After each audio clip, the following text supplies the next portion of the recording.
नमस्कार, मैं हूं आशीष त्रिपाठी और आप देख रहे हैं लोक जन संदेश। दिसंबर 2022 से एक चर्चा राजनीतिक तौर पर बहुत ही जोरदारी से चल रही थी। वो था नगर निकाय चुनाव की डेट को लेकर। कभी आरक्षण, कभी सीटों को लेकर काफ़ी बहस हुई। उसमें कई याचिकाकर्ता कोर्ट में गए और वहां से फैसले आए। कुल मिलाकर जो आम जनता यानी मतदाता है और जो उम्मीदवार थे या प्रत्याशी थे, उनमें कहीं ना कहीं कंफ्यूजन एक था कि ओबीसी आरक्षण सरकार ओबीसी के पक्ष में ला रही है, वो विपक्ष में जा रहा है। कहीं ना कहीं बड़ा कंफ्यूजन है। और कई लोगों से हमने वार्ता भी, कई जो जनता थी यानी मतदाता थे, कई भी दावेदार थे, प्रत्याशी थे, पुराने पार्षद थे, तो लगा कि कहीं ना कहीं किसी को पूरी तरीके से जानकारी नहीं है कि ओबीसी आरक्षण क्या है। और उसी में एक और बात उभर कर आई थी, ट्रिपल टेस्ट। तो हमारे साथ मौजूद हैं आज इसी चर्चा को लेकर गगन प्रताप सिंह, जो पेशे से शिक्षक और सिविल सेवा की तैयारी कर रहे हैं। इनके पढ़ाए हुए कई बच्चे विभिन्न पदों में आसीन हैं। तो गगन जी, स्वागत है आपका। नमस्कार। सबसे पहला जो सवाल है, नगर निकाय चुनाव में एक आरक्षण, ओबीसी आरक्षण जो एक मुद्दा बना और वो सरकार के पहले हित में था और कहीं कहीं जो विपक्ष था वो हावी हो गया उस आरक्षण को लेके। तो सबसे पहले जो दर्शक हैं वो ये जानना चाहेंगे, ये ओबीसी आरक्षण आखिर है क्या? दरअसल आरक्षण की व्यवस्था संविधान जब बना उसके बाद से ही हमारे देश में लोकतंत्र के तहत जनता को दी गई। वास्तव में आरक्षण जो हमारे संविधान में दिया गया वो 3 आधार पर दिया गया।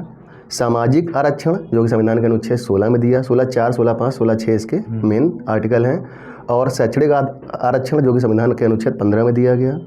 और राजनीतिक आरक्षण, ये 3 ही आरक्षण हमारे संविधान में जनता को प्रदत्त किए हैं। ठीक है, इन्हीं आधार पर सरकारी सेवाओं में, सामाजिक भेदभाव में, शैक्षणिक सेवाओं में, शैक्षणिक संस्थानों में और राजनीतिक संस्थाओं जैसे लोकसभा हो गई, सदन यानी लोकसभा सदन, राज्यसभा सदन और विधानमंडल जो है हमारे राज्य के, इनमें आरक्षण दिया जाता था। जिसे हम बोले कि आरक्षण की व्यवस्था हमारे जो संसद में अनुच्छेद 330 के तहत आरक्षण दिया गया है और राज्य विधानमंडल में अनुच्छेद 332 के तहत आरक्षण दिया गया है।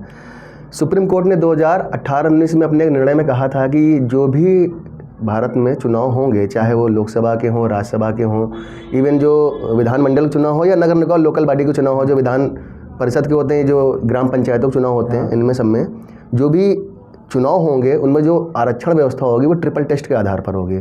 ट्रिपल टेस्ट का मतलब जिनमें 3 एलिमेंट शामिल हों, यानी शैक्षणिक आधार पर भी देखा जाए उन्हें, सामाजिक आधार पर भी देखा जाए और राजनीतिक आधार पर भी देखा जाए। जो प्रत्याशी खड़ा हो उसके तीनों, या उस विधानसभा या निकाय जो वार्ड है उसमें तीनों चीजें दें, सामाजिक, शैक्षणिक और राजनीतिक आधार पर। हाँ, कि शैक्षणिक स्तर पर जो है वो तो अभी तक आरक्षण की व्यवस्था जो चुनाव में चल रही है सामाजिक और शैक्षणिक लेवल पे ही चल रही है, राजनीतिक स्तर पर उसको नहीं आंका जा रहा है। तो सुप्रीम कोर्ट ने स्ट्रिक्ट गाइडलाइन जारी की, ट्रिपल टेस्ट के आधार पर ही सीटें आवंटित की जाएंगी। ट्रिपल टेस्ट यहाँ पर ये हो गया कि शैक्षणिक स्तर पर जो पिछड़ा है वो पिछड़ा माना जाएगा, सामाजिक स्तर पर जो पिछड़ा है वो पिछड़ा माना जाएगा और राजनीतिक स्तर पर जो पिछड़ा है वो पिछड़ा माना जाएगा। इसके अलावा किसी अन्य को। तो सरकार क्या अभी तीनों चीजें लेके नहीं चली थी? सरकार दरअसल जो विधानमंडल के चुनाव है और जो संसद के चुनाव, उनमें ये व्यवस्था लागू थी। मुद्दा यहाँ पर नगर निकाय चुनाव का है। नगर निकाय चुनाव पर ही इस मामले में लेकर मतभेद यानी डिस्प्यूट्स हैं। ट्रिपल टेस्ट लोकसभा के चुनाव में और विधानमंडल के चुनाव में पहले से ही लागू है। ये निकाय चुनाव में ये व्यवस्था यूपी में नहीं थी। इसी को लेकर के मामला पूरा कोर्ट में गया है। एक कोर्ट ने ये किया है कि जो भी ओबीसी सीटें हैं उनको जनरल मान के चुनाव कराया जाए। वहाँ पर विपक्ष हावी हो रहा है सरकार पर, तो ये क्या मामला है? ये मामला ये है कि चुनाव दिसंबर के प्रथम सप्ताह में चुनाव की डेट आनी थी, तो उसके पहले ही अज्ञात याचिकाकर्ताओं ने इलाहाबाद हाई कोर्ट में याचिका दाखिल की कि जो उत्तर प्रदेश में नगर निकाय चुनाव हो रहे हैं वो सुप्रीम कोर्ट की गाइडलाइन के अनुसार ट्रिपल टेस्ट के आधार पर नहीं हो रहे हैं। इलाहाबाद हाई कोर्ट ने लखनऊ बेंच को निर्देशित किया। तो लखनऊ बेंच के जो जज हैं DK उपाध्याय और सौरभ श्रीवास्तव जी ने कहा कि सरकार इस पर अपना पक्ष रखे। याचिकाकर्ता ने याचिका दी है कि चुनाव सुप्रीम कोर्ट की गाइडलाइन के अनुसार से ट्रिपल टेस्ट के आधार पर नहीं हो रहा। तो सरकार ने 22 दिसंबर को अपना पक्ष रखा। सरकार ने कहा कि हमने जो नगर निकाय चुनाव 2022 में कराने हैं ये हमने 2017 के सर्वे के आधार पर करा रहे हैं। 2017 में जो सर्वे हुआ था, रैपिड सर्वे, उसमें ये कहा गया कि जो ओबीसी है उसको आरक्षण शैक्षणिक और सामाजिक आधार पर दिया गया, राजनीतिक आरक्षण उसमें कैलकुलेट नहीं किया गया।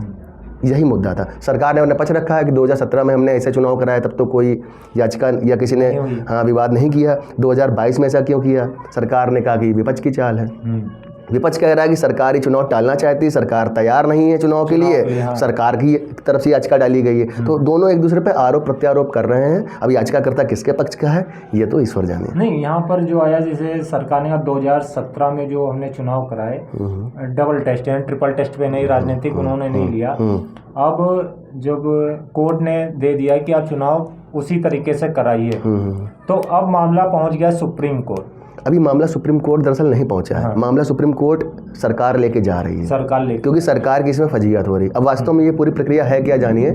याचिकाकर्ता ने जब इलाहाबाद हाई कोर्ट में अपनी याचिका दाखिल की और ये आरोप लगाया सरकार पर कि जो 2022 में नगर निकाय चुनाव हो रहे हैं वो ट्रिपल टेस्ट के आधार पर नहीं हो रहे हैं, तो ये चुनाव न्याय संगत नहीं है।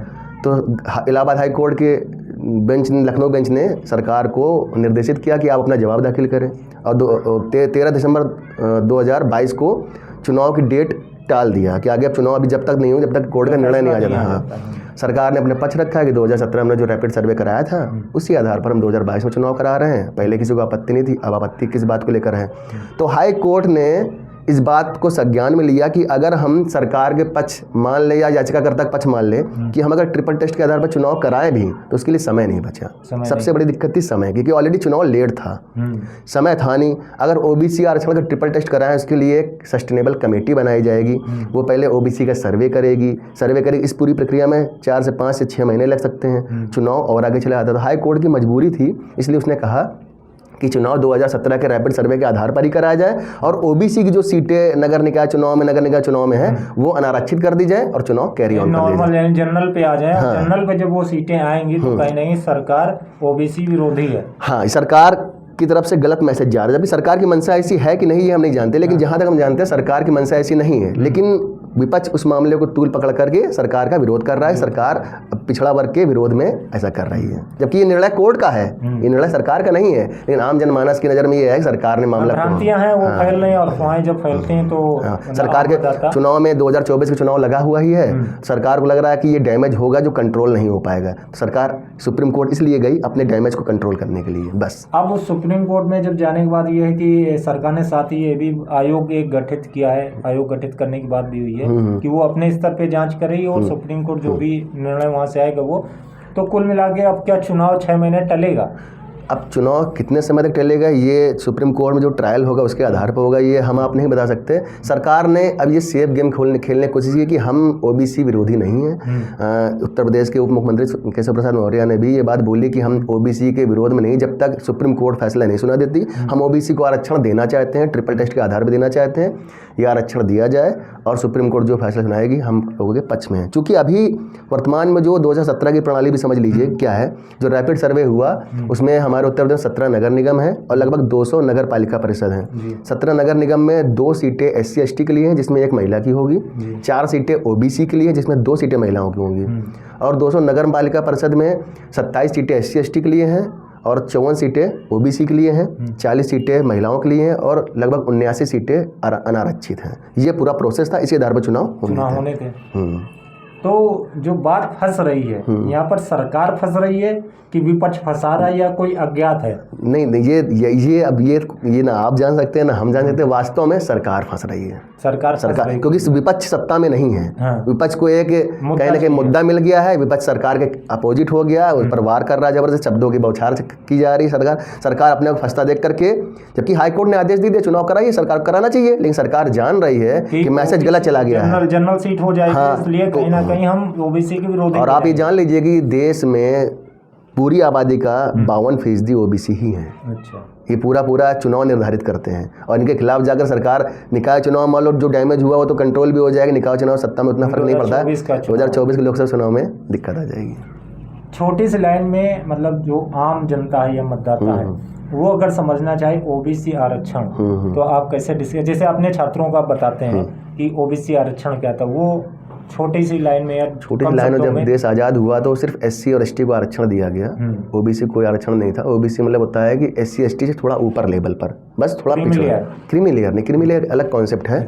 एससी एसटी होते हैं जो दलित में आते हैं, हरिजन में, उनसे थोड़ा अच्छी स्थिति में है लेकिन अभी भी समाज में पिछड़े हैं। उनको बोलते हैं अदर बैकवर्ड कास्ट, अन्य पिछड़ा वर्ग, जो अन्य इसलिए लगाया गया कि एससी एसटी भी पिछड़ा वर्ग है, इनके अलावा जो पिछड़ा है वो अन्य पिछड़ा वर्ग है।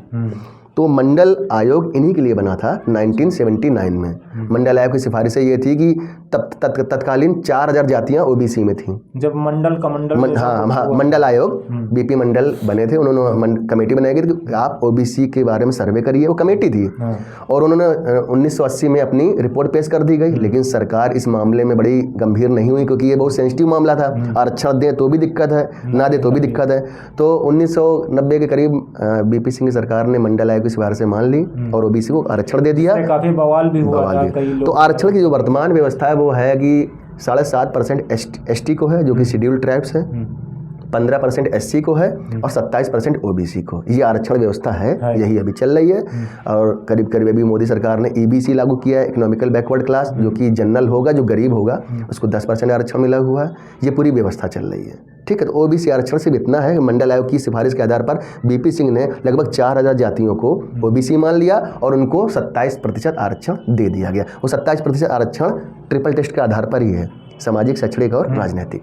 यानी ट्रिपल टेस्ट जो है वो है सामाजिक, शैक्षणिक और राजनीतिक आधार पर जो सर्वे होगा। हाँ, इसी आधार पर 2017 में नहीं हुआ। हाँ। उसके आधार पर जो सर्वे होगा उसके आधार पर सीटें आरक्षित होंगी। हाँ, वही मान्य होंगी, सर्वमान्य होंगी। अभी जो हो रहा था वो नहीं हो रहा, वो 2017 के रैपिड सर्वे के आधार पर, रैपिड सर्वे पे था, जो कि इसमें सामाजिक, शैक्षणिक 2 एलिमेंट तो लिए गए थे, लेकिन राजनीतिक का एलिमेंट नहीं लिए गए थे। जिसके आधार पर याचिकाकर्ता कोर्ट गए, उन्होंने दाखिल किया कि ये जो आरक्षण है ये सही नहीं है, ये कंप्लीट नहीं है, ये आरक्षण पूर्ण नहीं है। इस आधार पर चुनाव टाले जाए। सरकार ने अपना मत रखा तो हाई कोर्ट के पास समस्या ये थी कि समय नहीं था, क्योंकि इतने पूरे प्रोसीजर में 2 से 4 6 महीने भी लग सकते थे। कमेटी बनेगी, सर्वे करेगी, इतना बड़ा यूपी है, 20-22 करोड़ की आबादी है, इसलिए हाई कोर्ट ने कहा कि इस बार चुनाव ऐसे कराया जाए, बाद में देखा जाए, नॉर्मल जनरल सीट दे के चली जाए। लेकिन सरकार ये सोचे थे अगर जनरल करते हैं तो ओबीसी में गलत मैसेज जाता है, मैसेज जाएगा, इसलिए उसने उस पर टाइम लिया। तो कहीं ना कहीं अब चुनाव टलेगा। अब चूंकि सरकार सुप्रीम कोर्ट गई है, सुप्रीम कोर्ट में सुनवाई होगी, सुप्रीम कोर्ट तारीखें देंगी, ये जहाँ तक हो सकता है अप्रैल मई जून तक चला जाएगा मामला। अब जो चुनाव टल चुका है, इसका जो आम मतदाता या आम जनमानस है, इस पर प्रभाव क्या पड़ेगा? वास्तव में जनता पूरे साल चुनाव देखती है। लोकसभा चुनाव आता है, राज्यसभा चुनाव आता है, राष्ट्रपति चुनाव होते हैं। भले वो प्रत्यक्ष रूप से राष्ट्रपति चुनाव ना हो, लेकिन जनता चुनाव देख ही रही। जनता को चुनाव से उतना फर्क नहीं पड़ता, लेकिन चुनाव लोकतंत्र के लिए अति आवश्यक है। जो ये जानकारी है कि ओबीसी सीटें जनरल कर दी गई या 2017 के आधार पर चुनाव हो रहा था, जनता को कोई सरोकार नहीं। जो सीटें ओबीसी हैं वहाँ केवल जनरल नहीं खड़ा हो पाएगा, ओबीसी खड़ा होगा, लेकिन जो सीटें जनरल की हैं वहाँ तो ओबीसी खड़ा होगा ही। तो इससे कोई दिक्कत नहीं है। और नगर निकाय चुनाव जो होते हैं, लोकल बॉडी पे होते हैं, ये व्यक्तिगत चुनाव होते हैं। आप ये बात मानेंगे कि व्यक्ति का चेहरा ही चुनाव को जितवाता है, पार्टी सिंबल सेकेंडरी होता है। तो इस चुनाव में ऐसा फर्क नहीं पड़ना चाहिए। 2017 के आधार पर चुनाव हो जाते, क्योंकि चुनाव टलने से नुकसान ज़्यादा होता है, इलेक्शन कमीशन को नुकसान होता है, सरकारी राजस्व पे क्षति आती है। इससे अच्छा था कि चुनाव हो जाते हैं और 2027 में होते, उसमें ये सब चीज़ें लागू हो जाती। मेरा मत था ये। आपका मत है, लेकिन कहने सरकार को लग रहा है सरकार 2024 का जो चुनाव लगा, सरकार अपने लॉन्ग टर्म गोल को देखती है कि मेरा नुकसान किसमें है, नुकसान ना हो, बस। तो आपने देखा है कि कहीं ना कहीं जो ट्रिपल टेस्ट यानी शैक्षणिक, सामाजिक और राजनीतिक आरक्षण तीनों लेके सरकार नहीं चल रही थी, वो 2017 के आधार पे चली थी, जिसपे याचिकाकर्ता कोर्ट गए। कोर्ट पे सुनवाई हुई तो कोर्ट ने आदेश दिया कि जो भी ओबीसी सीटें हैं उनको जनरल मान लिया जाए, 2017 के आधार पर चुनाव कराए जाएं। लेकिन सरकार को लगा और जो विपक्ष था उसने सरकार पर हावी होने की कोशिश की और ये बताया कि सरकार ओबीसी विरोधी है, जिस पर अब मामला सुप्रीम कोर्ट में जा चुका है। इस पर आयोग गठित होगा, कमेटी बनेगी, चुनाव कब होते हैं ये भी डेट निश्चित नहीं है।